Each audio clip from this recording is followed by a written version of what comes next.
You swear you won't do it again. You write it down in a journal. You have the conversation with yourself, never again. And then 6 months later, a year later, a couple of weeks later, you're pretty much in the exact same spot as you started making the exact same choices, right? And feeling the exact same regret in your life. And here's the worst part, you know better. You are an intelligent person. You are self-aware. You probably read so many books around this and you know exactly why you did it. So why can't you say, stop? Here's what I'm going to tell you that's going to hurt just a little bit. Just gonna give you a little pinch. We are together, me and you. It's because you are not solving the problem. You are actually solving the symptom.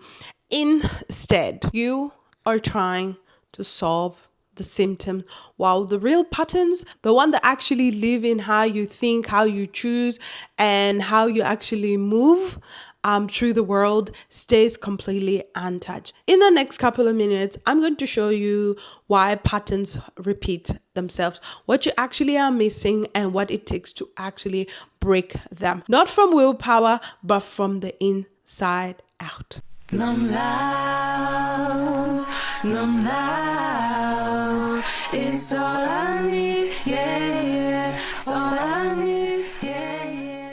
Let me give you a concrete example. Someone keeps choosing partners who are emotionally, say, unavailable. So they date someone distant, they get hurt, they swear, never again, I will not do this. And next time, I'm choosing a partner that is someone that's present, someone that can show up in my life. So they do everything right. They journal about their patterns. They recognize their red flags earlier. They may even find themselves, go to therapy to kind of understand why they're drawn to unavailable people, right? It's usually something from their childhood, something about proving their worth, earning that love and all of that. And they meet someone new, right? This person is different, more present, more sort of engaged. So they open up, they invest, and they slowly or sometimes quickly realize this person is emotionally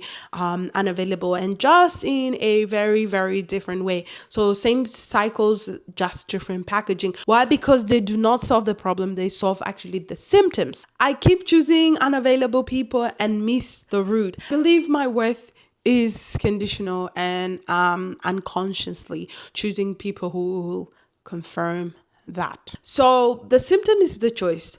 The root is the belief underneath that makes the choice feel natural, safe, and even sometimes feels necessary.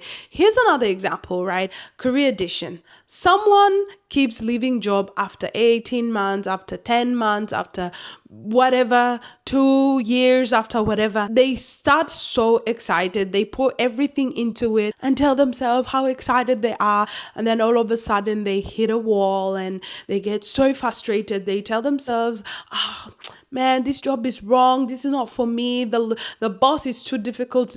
The company just doesn't value me. So they leave, right? So think about it. They find a new job. So kind of same promise, same investment, same cycle, couple of months later, and they're sort of done it again. Right? They might solve the symptoms of the problem. I need to find a better job, a better manager, a better company that aligns with my value. But the root might be when things get really, really hard, when I'm no longer in my honeymoon phase and the work requires discipline, I interpret that as a sign that I'm in the wrong place, right? My survival patterns then says, leave before you actually fail, before you actually expose as not good enough person. So These people, they leave and they find a new job that feels right until it actually doesn't, until the real work starts and the patterns actually repeats itself again. The pattern repeats because you are treating like the surface level, sort of like ignoring what's underneath that. A free mind isn't built on treating sort of like symptoms. It's built on seeing the root belief that you have from within that's making your patterns necessary, safe, or inevitable when you think about it. So here's how I think about patterns. They are three layers. So number one, you have the behavior. This is actually what you do, the action. You choose the unavailable partner. You leave the job. You overspend. You ghost a friend. You snap at your family when you're stressed out. You say yes when you mean no. This is visible, right? This is what you're journaling about, right? This is what you're trying to willpower your way out of, right? Number two, it's your belief, right? Underneath the behavior is a certain belief, a story you're leaving from, right? I'm only worthy when I am sort of kind of like earning love, right? In terms of when we come to talk about partnerships and all of that. My value is in what I sort of like produce. I'm not safe when I'm resting or just being still. This sort of kind of feels safe for you. Feels like reality. It kind of feels like it's not a belief at all. It feels like it's a fact in the world about you and about how things work, and you resolve around this. And because it feels true and real, the behavior makes sense and it feels necessary. It feels like the only sane respond to reality as you are actually experiencing. And this is actually where most people stop. They identify, they believe, they understand it like intellectually, and they think, okay, all right, I got this now. I know why I do what I do, and I'll just choose differently, right? Except you won't. Not consistently, because there is a third layer. The third layer is the root system, right? So you've created a system. This is the structure underneath the belief. This is how your mind was built. The experience that shaped your nervous system, the survival patterns you developed when you were so much younger and so forth, and didn't have sort of like capacity, the resources, or even the safety to be able to handle things like correctly. So your root system might be instability as a child. So you learn that the only safety, or what looks like safety, is control. So the conditional love. So you learn that you have to earn your place in the world. You learn that leaving or withdrawing is actually protection. These aren't beliefs that you choose. These are patterns that your nervous system or have learned over the years, right? And they feel like home because they are familiar to you. They feel very safe because at some point in your life, they were survival to you, right? Here's the critical part. You cannot think your way out of layer 3, right? Check out the iceberg model. There's many models like that. It's really like stemming from that. So anyways, go back. Willpower won't work. Knowing the behavior won't actually work.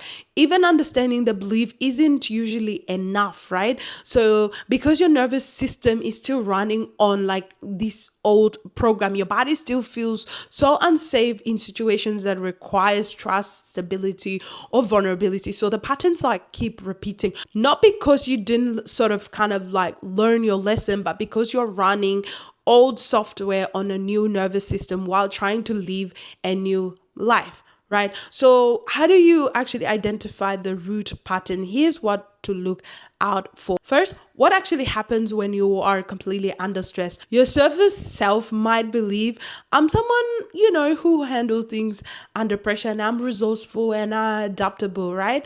But what actually truly happens when things get really hard? Do you withdraw? Do you find yourself like freezing? Do you take control? Do you perform and please people? Do you shut down emotionally? Do you leave? What do you actually do? Not what you think you would do, right? Because the things you do under stress, that's closer to your root pattern than the thing that you do when everything is actually calm. Second, what beliefs keeps you from actually changing? You want to set a boundary, but you don't. Why? What story, what narrative plays in your head? If you say no, they they will leave me. If I rest, I am lazy. If I'm still, something bad will happen. If I'm vulnerable, I get hurt. If I fail, I'm worthless. That story, that one that makes it feel so unsafe to change, that's your close root, right? That's your close pattern.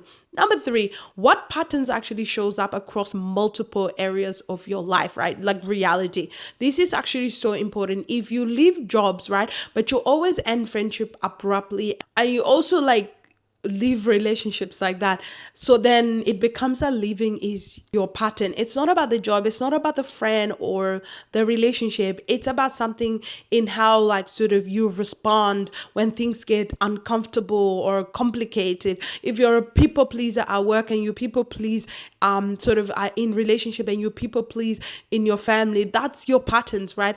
Different sort of like context and same response. Now I can do a whole section around people pleasing and what that looks like, because I do believe that people pleasing is we need those people in the world, but there is a level when it overcomes you and you do the most that's completely out of your character. But that's a different video for a different day. Number four, what are you protecting against? Here's the deepest question. What is this pattern protecting you from? Like this pattern that you're looking at. If your pattern is leaving, right, you're protecting against exposure, failure, not being good enough, right? If your pattern is controlling, you're protecting against chaos, uncertainty, not feeling or having a say. If your pattern is performing, you're protecting against rejection, invisibility, being seen as not good enough. Your pattern feels like the solution, but it's actually protecting against something your nervous system learned to fear. So how do you actually break this one? Not just manage it, not just be aware of it, but actually, truly breaking it. Here's actually what doesn't work. More willpower, more awareness, more typing. Here's what does actually work. First, you have to feel safe enough to do something different. This is why willpower can fail sometimes. Your nervous system is running on danger, on unsafe mode. No amount of thinking will kind of like override that. You have to actually create condition where your nervous system can truly like settle. This might mean therapy, this might mean life coaching, it might sometimes just mean like you need a community, it might mean like something around spiritual that needs to reconnect. It might mean time and consistency in a safe relationship. It might mean all these like different things. This is the unglamorous part of healing. This is the part that takes months or years and takes forever, but it's the only part that actually works. Second, you have to actually practice the new patterns while you're calm. Don't wait until you're in crisis and then you try something new. Your nervous system won't actually cooperate with you at all. Looks like this: choosing a stable job and staying for 3 years, even if it's hard, even if you feel some sort of way. So your nervous system learn I can handle difficult things without leaving. It looks like staying in relationship when it gets hard. So you learn I'm safe here even when I'm seen. It looks like resting without producing. So your nervous system learn I'm worthy even when I'm not achieving.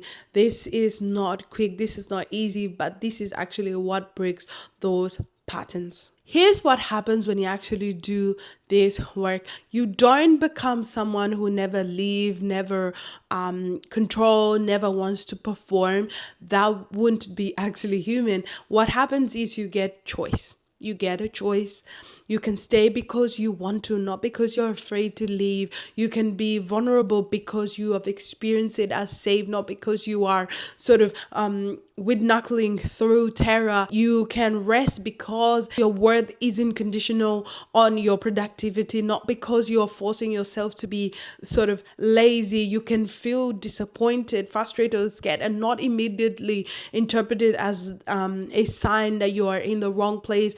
This is what a free mind feels like, not because the absence of difficulties, not the elimination of old patterns, but choice about how to respond to them. And here's what's truth. Once you actually feel that freedom, once you stayed and you wanted to leave and discover you're okay, or be vulnerable and discover you're safe, your nervous system start to actually trust it. And the patterns start to sort of shift, not overnight, not perfectly, but sort of like genuinely, you keep repeating the same mistake because you're treating the symptoms while the root system has not changed. It has stayed the same. And the good news is you can rewire it, not by trying harder, but by slowly, consistently creating new experiences, new safety, new proof that you can survive something different. This is the work of becoming free.